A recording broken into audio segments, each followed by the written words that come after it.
Hello everyone, how you doing today? Hope you're having a good day.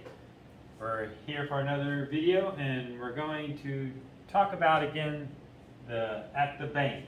We talked about this I think last Friday. So we're going to talk a little bit about it some more, and we're not going to watch the videos again, but we're just going to go over some vocabulary words, review those words that we talked about on Friday. So the first one, remember, is deposit. Say that with me. Deposit. So again, remember, deposit is when you put money into your bank account. So whenever you get paid at your job, sometimes they will pay you with a check, or someone might write you a personal check if they want to pay you some money, or if they're buying something from you, or you did something for them where they're going to pay you.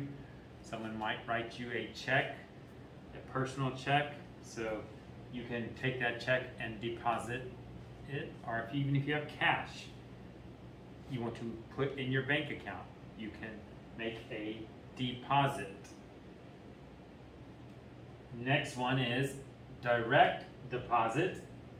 Direct deposit is, this is where your employer, the place where you work, or others can automatically deposit the money they will pay you into your bank account. So that means they will not write you a check. You will not get a paycheck. So whenever you get paid each month, or however often you get paid, they will just deposit, and they will not write you a check. They will automatically put that money into your bank account. So in order to do that, you have to set up with your bank and your company or wherever you work, and you have to fill out some forms, and they will give your company your bank account number. They will directly deposit that money.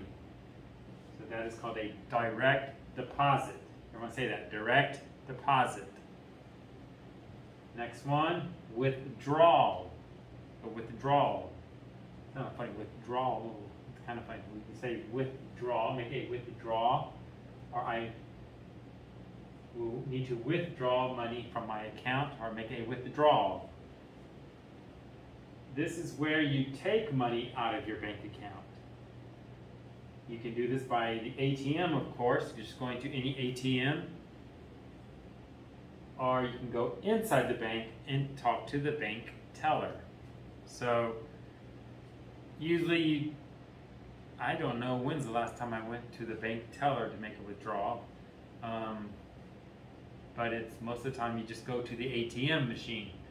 So if you're going to make a large withdrawal, if you're going to take a large amount of money out, you probably have to go inside the bank.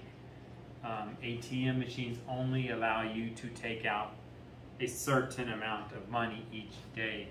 So if it's a large amount, you will probably have to go inside the bank to do it. So remember, everyone say withdrawal. That means taking money out of your bank account. Okay, the next one is what I just told you, ATM. You see those everywhere at the banks, stores, 7-Eleven, Family Mart, any convenience stores have them. Shopping malls, they all have them. Anywhere you go where you're going to probably buy something, there's probably going to be an ATM machine.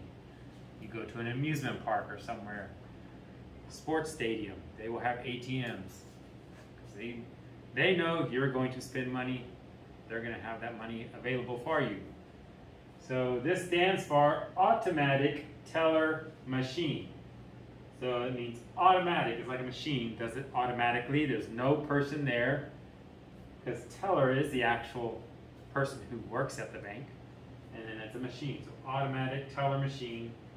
So this is the machine you use to take out money, but you can also, with a lot of everyone thinks ATM, you're just taking money out. But you can deposit money into the ATM machine. You can make transfers, like transfers some money from one bank account to another bank account, or you can transfer money if you want to pay someone some money, you have to pay rent or something, you can transfer your money from your bank account to another person's bank account. And you can also make payments from different places for different things with the ATM. So there's a lot of things you can do with the ATM, not just take money out. But I think most of the time when we use the ATM, it's probably to take money out. The next one, bank teller. Everyone say that, bank teller. So the bank teller, this is the actual person who works in the bank. And they're the ones that will help you with all your banking needs, or well, most of your banking needs.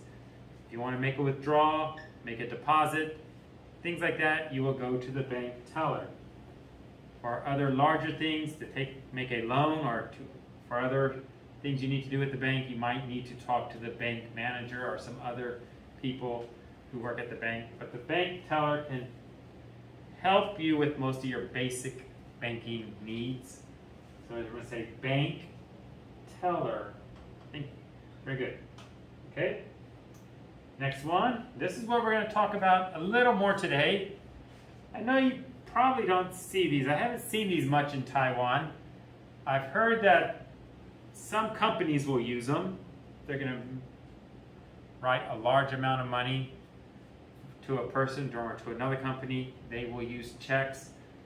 Even in America, they're not as common as they used to be. When I was going to college, and even right after college, I opened a checking account and you got a box of checks. You'd have a bunch of checks. You'd have your checkbook with you. Every time you went shopping, you had your wallet with your cash, and you also carried a checkbook. Because many times you went to the supermarket, the shopping mall, a lot of times I wrote a check for the things I was going to buy.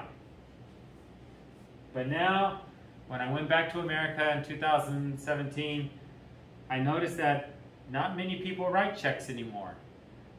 Still saw some people, but a lot of people use debit cards or credit cards or just use cash. So I didn't really see many checks as much as I used to see. But a check is a piece of paper that a person or company will give you that you can deposit, or you can into your account, or cash it for paper money and coins. So like this check is for it's like $1,500. So you probably would have to go to a bank to cash this if you wanted the actual cash. And you would probably have to go to your bank. You couldn't just go to any bank. A lot of supermarkets in America will allow you to cash a check for a certain amount. I don't think they will let you cash this large of an amount. You probably have to go to a bank, or you could deposit the money into your account. So this is a check that you may receive, or you may write a check. So this is what I would have before, and I would write the check if I went to the supermarket. So I'd write how much, I'd write it to the name of the supermarket here, and then sign your name. So that's a check. Okay, so we're going to talk about checks today a little more. We're going to go in a little more detail. We're going to talk to you how to write a check, just in case maybe one day you might do that. So writing a check, these are some of the things that you would do when you write a check. First part is, and we'll go over, I'll show you the actual check later. I'm just going to go over these with you right now. First thing is you would write the date on the top of the check. There's a place to put the date. And then next line you write, who are you writing the check to? So if you're writing the check to a store, you went shopping, you'd write the name of that store on the check. Or if you want to write a check to a person, you just write their name on that check. And I'll go over something else about that later. But the next thing is the number amount. You would write how much you're writing the check for. $100, $50, whatever. You'd write the actual number amount. And then the next thing you would do is you're going to write out the amount. You need to spell out the amount. So if it's $100, you would write out $100. And then the bottom part, you sign the check. You sign your name on the check. And you need to make sure your name, your signature is the same as your name. Your printed name will be on the top of the check. And then this is something that's optional. You do not have to do this. You write a note, or on the check it will actually say memo. It's just why you wrote that check, or what was the reason, or the purpose of the check. That is just for your own records, in case you want to know later why you wrote that check to that company or to that person. What was it for? So you can just write it. There's a line there. You can write a note of the reason why you wrote the check.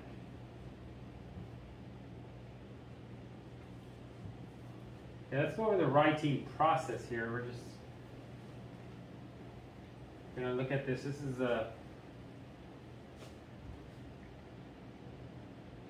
Okay, hold on just a minute. This is coming right now. Okay, let's go. Okay, so this is just the process of writing a check.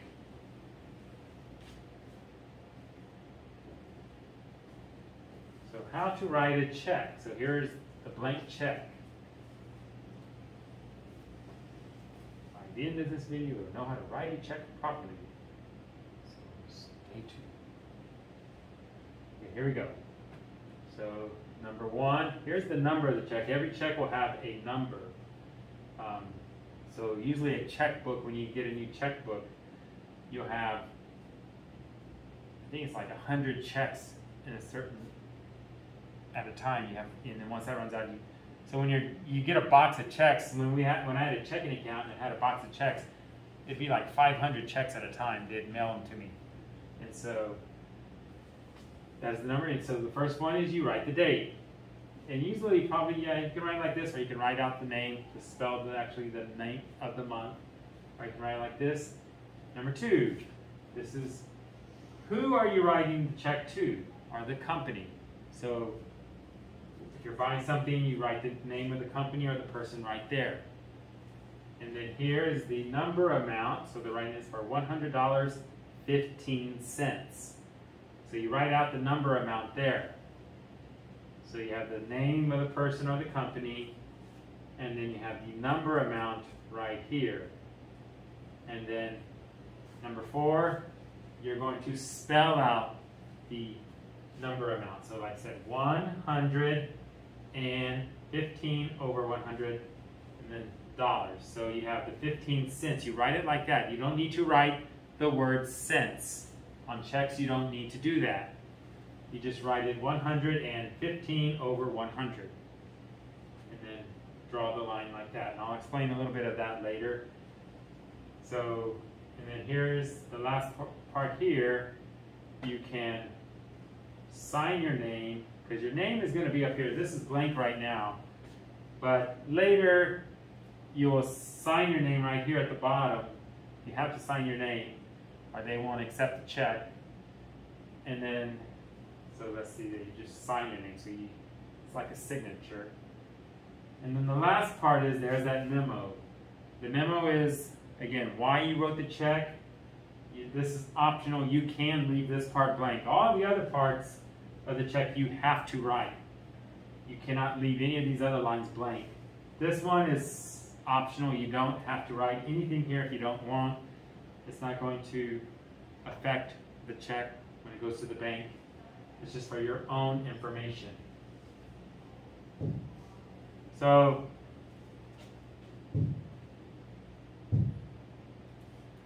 here, when you're writing the number amount, you should write it, always write it to the end, to the very end of the box right there. Don't write it too far in there. Because if someone ever found your check before it got to the person you wanted it to, they could fix the check and they could add some numbers there, and it could cause the check to be written for more than what you wanted it to be written for. And never leave this blank. That's not a good thing. If you leave this line blank, someone finds that check, they can write their name there. So If I found this check and there was no blank there, I could easily just write my name, take it to the bank, and get it cashed. So you never leave this blank. And then of course, this is the amount the bank is going to go by. So if these two numbers are different, the bank is actually going to go by this number here. So make sure also you start right here. 115 over 100. If it was 75 cents, you would write 75 over 100. And then always draw a line. If there's space left over, you should always draw a line there, because for some reason, again, if someone found the check, or they could actually add to it or write something else, change it, if there's some extra space there. And it could cause the check to be, written for the amount you did not want it to be written for. So you have to be careful with checks. And if you ever lose your checkbook, you have to call the bank and cancel or stop the checks. Because if someone found your checkbook, they could easily just go to they could go on a shopping spree with your check and just write, because many places will ask, when you write a check, they will probably ask for your driver's license, and they're going to write your information on that check. When I used to work at a supermarket, I'd have to write the person's driver's license here and some other information right there about that person. But that doesn't always happen. So you could always, if you lose your check, you need to cancel them, stop them, because someone could write the checks. They could just use your checks and go shopping with them. And again, you saw this right up here is blank. This is usually not blank. Up here will usually be your personal information. You'll have your full name, your home address, and probably your phone number. So it's your personal information will be right here. I think the name of your bank will probably usually be right here. It's probably not the address, but it'll be the name of the bank there. So that is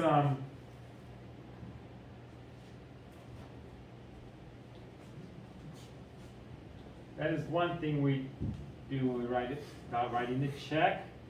Now we're going to talk about different types of checks. We're just going to talk about 3 types of checks. These are not very common anymore because people have debit cards, credit cards, and people just use cash now. I've used these a few times. When you want to travel somewhere, especially to another country, or you travel around even in America, you can actually get these. Are called traveler's checks. So you go to the bank, you can ask for a certain amount, you can get them in 100, 50s, 20s. So you can get them, and then you'll sign here. When you go to the bank, you'll have to sign them right there. And then here you pay, you have the date, and then you're going to write, who are you writing the check to? And then later, you will sign your name. When you're going to spend it, it's almost like cash. It's just pretty much like cash. You write your name here. Your signature here has to match the signature you wrote when you picked them up at the bank. So the store will see that it's a match. If it doesn't match, they will not accept it. So this is just used, like I said, people don't use them very much anymore. They still use sometimes, but not as much as they used to be. And this is a personal check again, like we just went over. And when I talk about the traveler's check, traveler's checks it's already money. You gave the bank like $100, they gave you $100 traveler's checks. This, you write a check. I didn't mention, I just thought of it just now, but when you write a check, when you write this amount here, you need to make sure you have this amount in your bank account.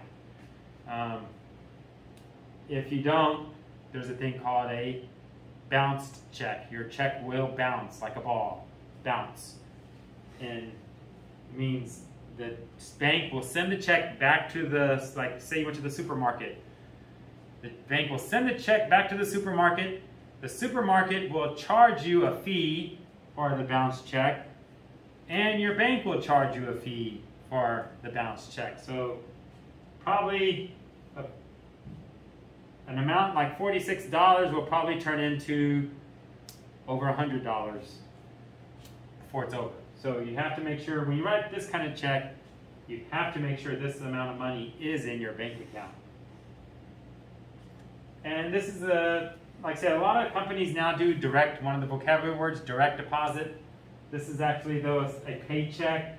You would have like the company's name, then you have your name, and how much for $778, there's the date, paycheck, so the company's name would be here.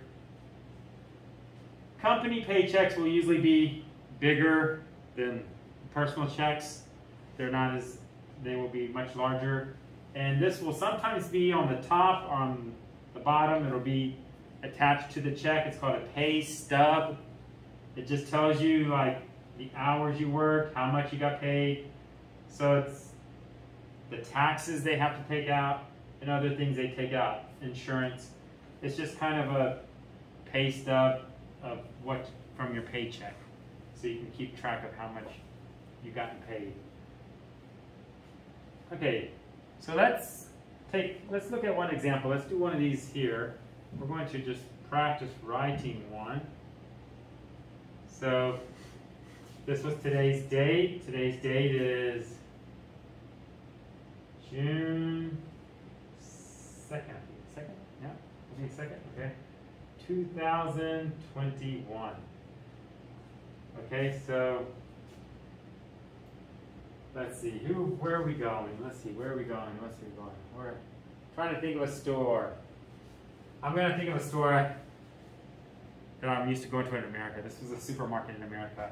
So it was just paid to the order of, this is a big grocery store, like supermarket. It's kind of like Carrefour. It's called HEB, so that's where I was. Okay, I'm going grocery, buying my food.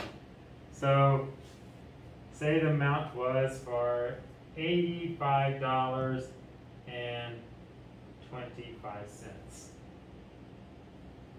So there you go. So there you write the amount there. So then you have to write it out.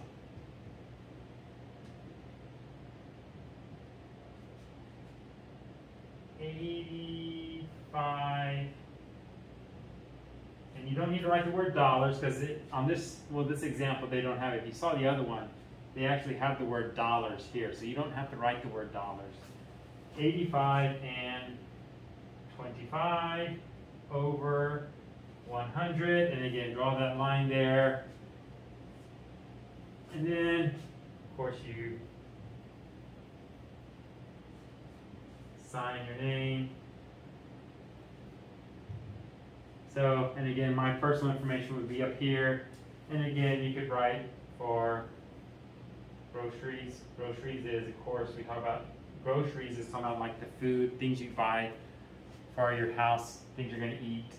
So this is an example of a check. I know it's not kind of messy, but that's okay. But you write the date, who are you writing the check to, the number amount, $85.25, and then you need to write out the amount, 85 and 25 over 100, draw the line, sign your name, and then again, this part, you do not have to write anything there if you do not want, but I just wrote that just for your own personal information that I wrote it to buy groceries. Okay, well, that is all we have for today, so hope you have a great day, and I'll see you next time. Goodbye.